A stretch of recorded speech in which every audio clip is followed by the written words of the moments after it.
The other thing we have to do at the stovetop is we're going to toast our almonds. So I have that here, and I'm going to just put it in a little saute pan, and we're going to put it on the stovetop over here. I'm going to turn on my burner back here and put it on low because nuts burn really fast. And we're just going to put it on there, and just until it gets a nice brown color. It's going to give it really accentuate that nutty flavor, and it's really going to complement the dish. Get those almond slivers a little crispier, which again is going to add some nice texture to our dish. And it's also going to complement our presentation because we're always looking for that brown element. You know our brown element, right? So the 4 colors, red, green, white, and brown, that's going to help us with our brown element at the very end, right? But also give it incredible texture and flavor. Anyway, you can do your almonds in the oven if you want to. That'll work, but I don't like to do that. Here's why. Out of sight, out of mind.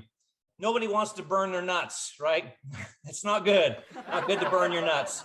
So if you can't see them, and then all of a sudden, oh, you know what? I haven't checked them in a while. And then you open the oven door, and then all the smoke comes out, and it's too late, right? Here, at least you can see them. And every time you think about it, you're prepping beside the stovetop, just, shake your nuts a little bit, all right? I'm gonna get in trouble tonight, I know I am. All right, so anyway, just over here. So even when the pan's not even really that hot yet, take them, shake them around, and then put them back, okay?